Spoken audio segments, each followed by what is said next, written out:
Hey all, and welcome back for another round of HellfireComms Patreon TV Comms, or Com in this case. We have just the one for you today. It's a new episode of Star Wars Rebels.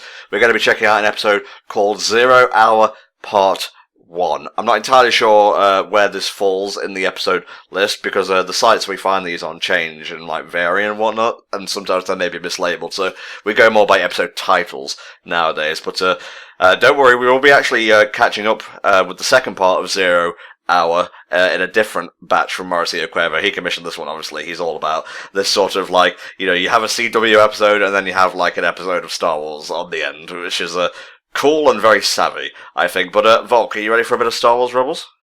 Yep, I am ready. Alright, let's do this shit. If you guys need help syncing our audio to the copy of the media in question, well, you'll have to help yourself, I guess. We can't break copyright law for you guys, unfortunately. But we do have instructions, syncing-wise, in the video description. There's also unique metadata for each video to help you find the videos online more easily. Again, we can't help you.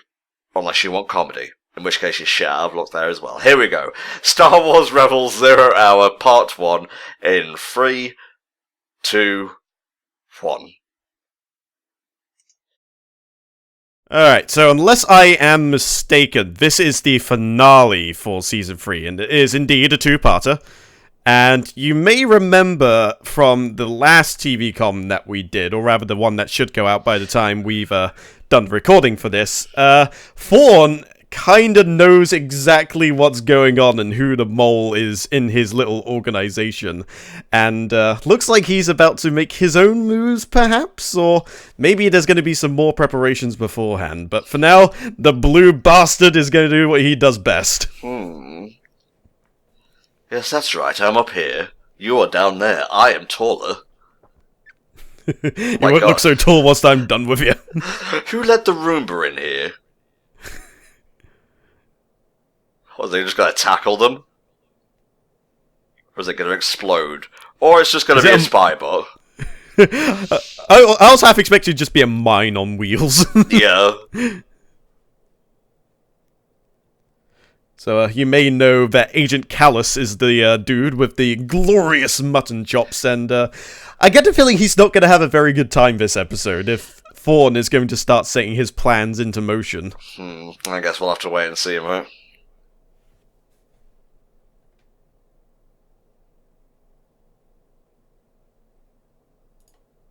Is that Grand Moff Tarkin?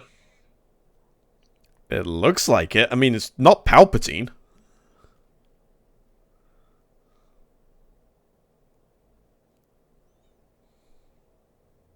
I have to fucking concentrate so hard whenever Thrawn is talking because he's...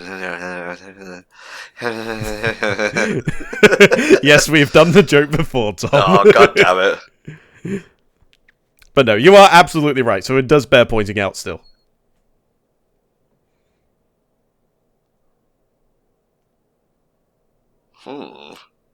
Maybe if the rebels could get their hands on TIE fighters, they could slip in and out of enemy bases unperturbed.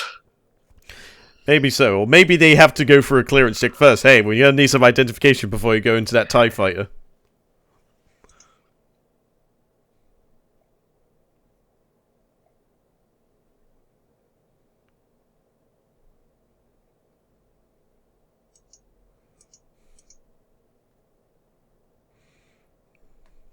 I love how he just sort of did the whole eye roll thing. It's just like, I'm not asking you to take prisoners. Yeah, just kill him. Who cares? We're evil. No one will know. And if they do know, we'll kill him. That's why we're evil.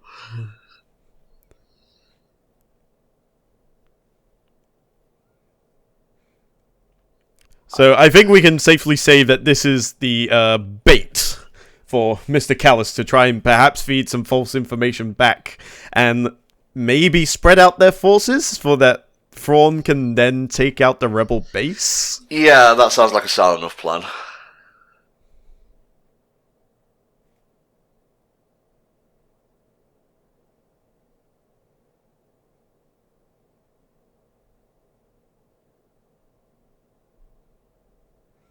True. You're annoying, impetuous, impatient. You never follow orders. Not very Jedi-like. And you're really, really crap at sneaking around. Not very Jedi-like at all, really. Especially that sneaking around thing. Yeah, we'd consider that, like, vital, like, role experience and skill.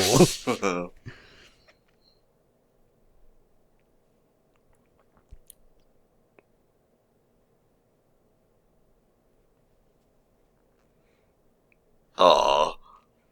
If my eyes I mean, Ezra is a good person, but it still doesn't change the fact he sucks ass at following orders.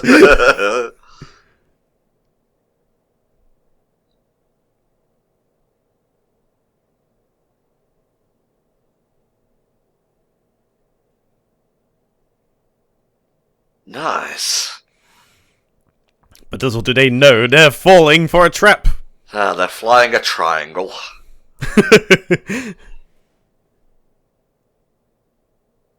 Whoa, okay, you kind of jumped in a bit too close there.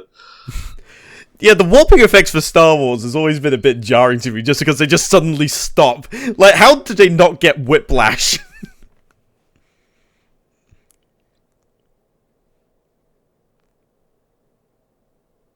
Or just die, you know, that's also possible. Yeah.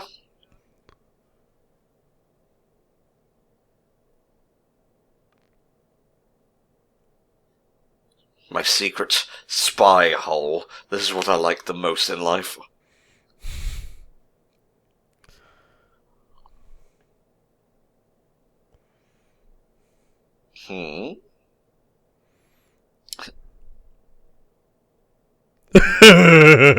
You bastard.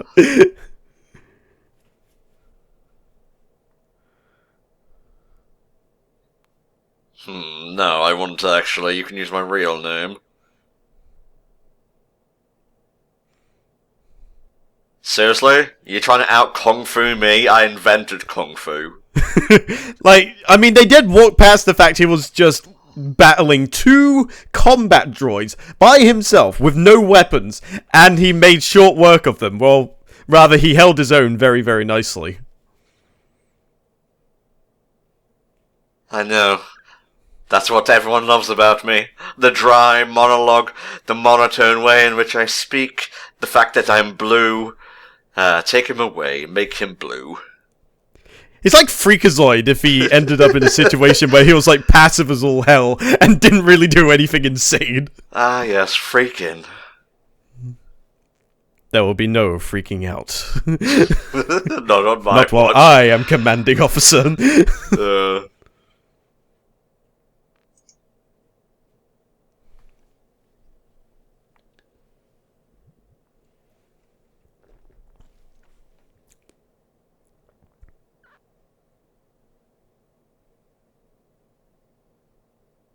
Yes, right here. We'll find them. Do you like my little stringy of hair? It makes me look more youthful. So yes, we learned about triangulating communications in grade school. What's your point, Blue Meanie? The blue meanie.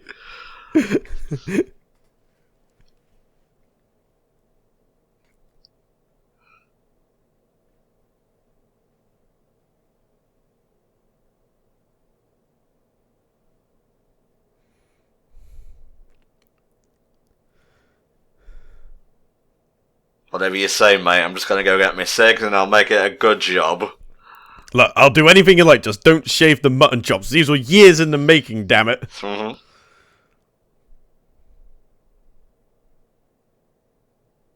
Wow, what could Thrawn possibly know about? Should we just stay here and wait to see what Thrawn knows about? I get the feeling they're going to be waiting a while, and I feel like waiting's probably going to be just as problematic as just going for it. Yeah.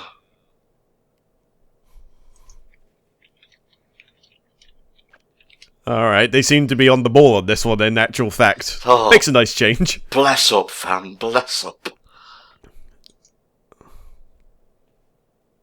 Alright, you could have said please. And suddenly a board game of Star Wars Destiny became very real.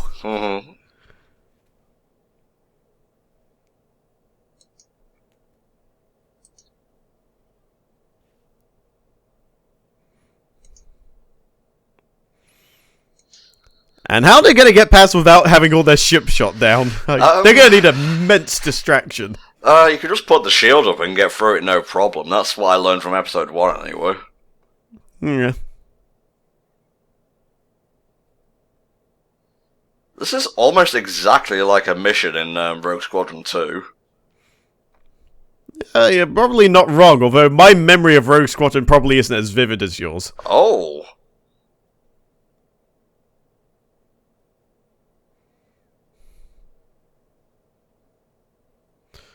Oh, snap. They got some kind of, hyperspace jammer, I'm guessing? How does that even work? I'm not entirely sure, to be honest with you, but I imagine it works somehow. Some form of sci-fi tomfoolery. Oh, of course Thrawn would make him watch. Yeah. Do you like it? Do you like the way I go pew-pew and kill your friends?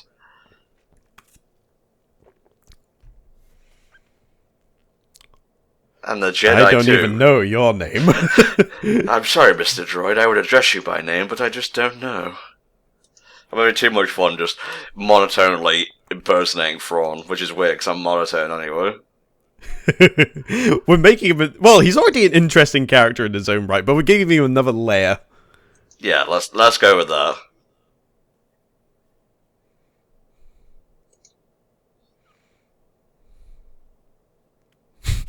Just like, get your fight gloves on. One of those just looks like a nuclear bomb.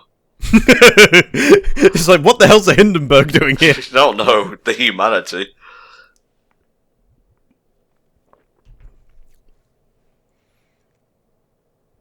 See, you kind of appreciate the Imperial ships. I mean, they are shaped like triangles, but they're very satisfying triangles when looking at them on sort of a tactical map like this. With all the weird shapes that the Rebel ones tend to go with, not only does it make it difficult for the sake of mass production, but of course they just look silly. Like, might as well just draw a giant green knob and say, yeah, that's a new Rebel fighter right there. Might as well not even rebel at that point. Like, God, why did no one tell us we look like a bunch of tools in these ships?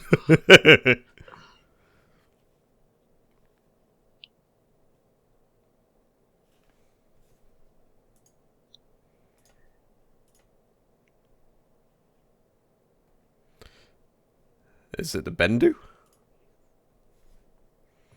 At least I think it's the Bendu, like the big ass dude with the antlers. Well, what's he gonna do? How are you gonna get him on a spaceship? With great difficulty. Just push me on. There's a good lad. Heave-ho.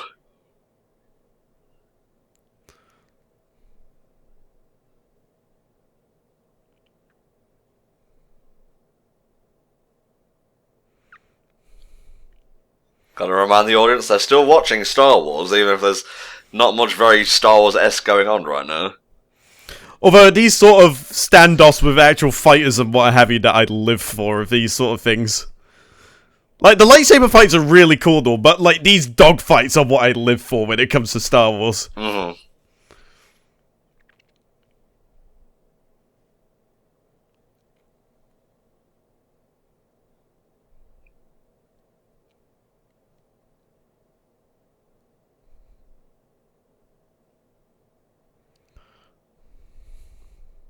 Also, I hate how much he knows. Yeah. Why is he so intelligent and sexy, but especially intelligent? Ignore that first one. He's a complete smartass, and he sells it so well.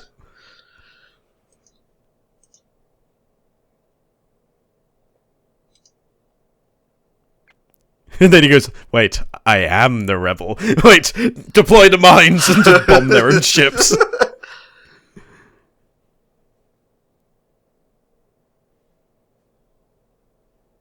That was a weirdly erotic take from him for some reason. Very homoerotic.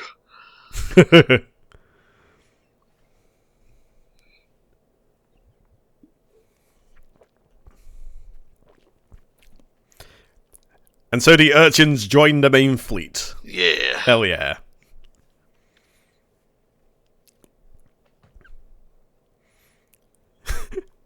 Just regular Joe. My face is covered, so you know I'm not important. Yeah.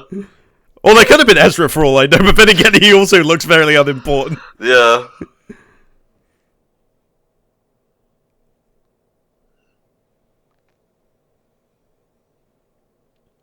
Oh, yeah. You like your wing bombing runs, Volk?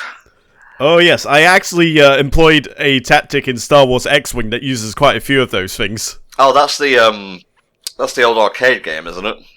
No, it's actually the miniatures game on the tabletop. Okay. It's what you usually play if you don't end up going for Warhammer 40k, because the models come pre-painted and you don't spend an arm and a leg. Yeah. Although usually what ends up happening is that you still spend an arm and a leg anyway, you just get a little bit more out of it. I seriously thought he was going to, like, commission the spiders for a second. So yeah, I know you're tight with Darth Maul and everything, but could you help us out? Alright, you were right, it was Bendu after all.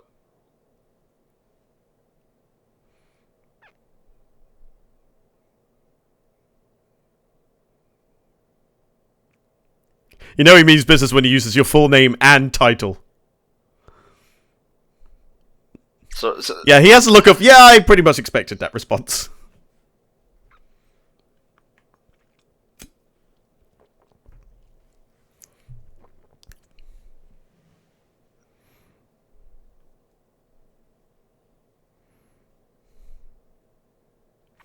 I don't know about the unseen part. yeah, pretty fucking huge, mate. I don't have mirrors on this world, yeah.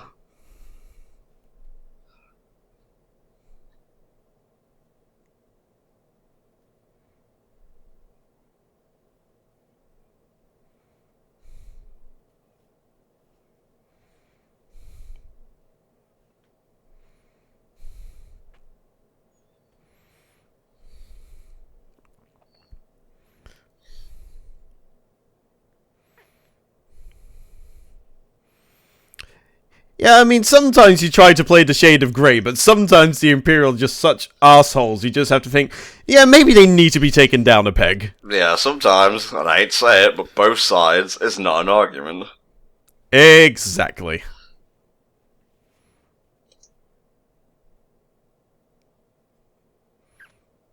Pew pew pew pew pew! Those satisfying TIE fighter sound.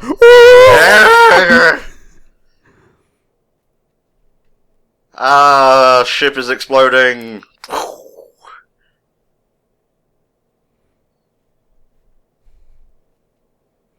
Damn. Yeah, that's working out nicely.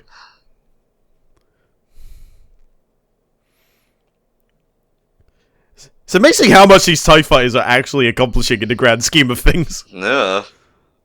Like, they don't even have TIE bombers, they're basic bitch fighters.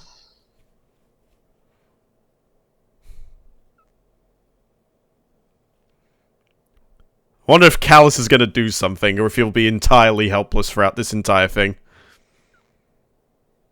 Would be rather callous to say he's not having an effect on things. Well, he's got front row seats. No. They bombed it, just not in the way they were anticipating. Yeah, you think it'll do maybe a bit more damage than just sort of batting itself off the hull harmlessly. Something like that, you know, would do a bit of lasting damage. You know, leave a dent at the very least. Nope. You're insane. You're wrong, in fact.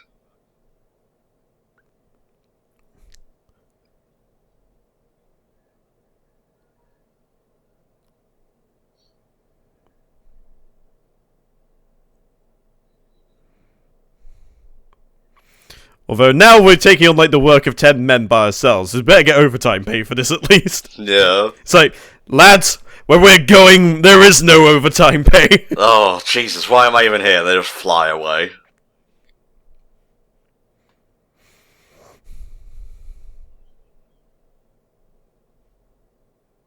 They're really hamming up, like, the characters who have, like, no identity and whatnot by just pulling their hats down over their face.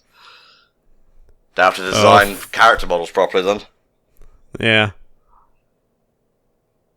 Oh wow, I can actually hear what he's saying. A complete sentence, no less. Wow.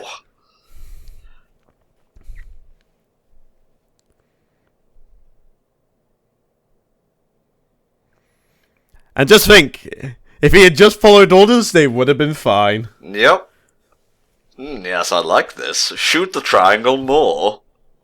You and your daft mustache just ruined the entire plan. Oh.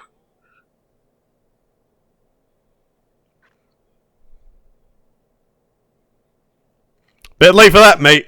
Goodbye. It's what you get for defying orders. Damn, son.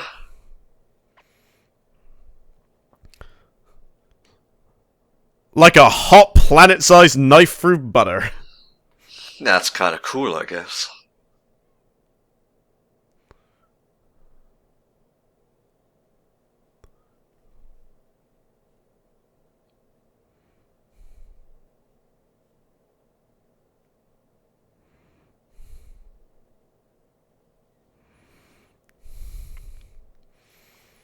This guy reminds me of a Moomin for some reason. I don't know, he's just very white and fluffy. There's something to be said about the Silverhead characters with beards. I mean, he's got the whole Hank Anderson thing going on for him. Yeah, oh, I like Hank. Hank is great. Alright, looks like they're going to be finishing this battle on land. Part 1 is space, Part 2 is land. Thorn's still very much confident. He's not that deterred that one person managed to get through.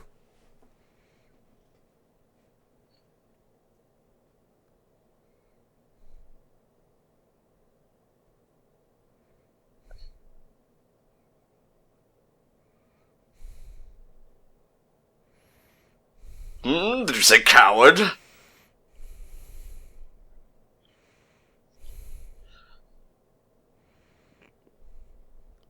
Oh yeah? What are you gonna do about it? I'm gonna take out all those rebel ships over there. Wait.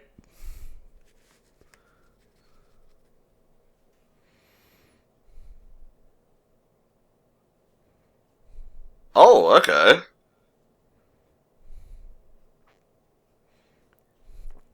This is kinda neat, not gonna lie. Is he just teleporting away?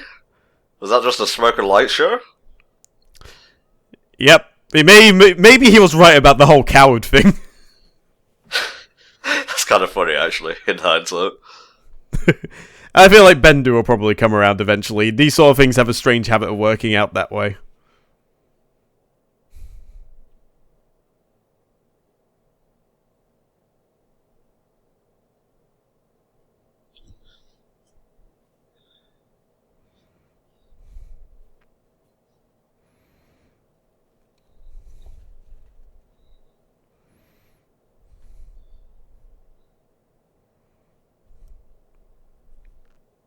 Yeah, that's not gonna help me when there's like fucking photon torpedoes barreling down the ranks of space towards me.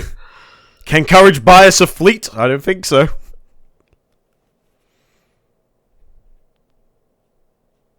Okay, that's the password for part 2, I suppose. Yep, Sabine, and thus a part 2 was granted. That was an okay episode. Decent action. I gotta be honest, I don't find Thrawn to be that compelling of a character in Rebels. I'm kind of bored whenever he's on screen.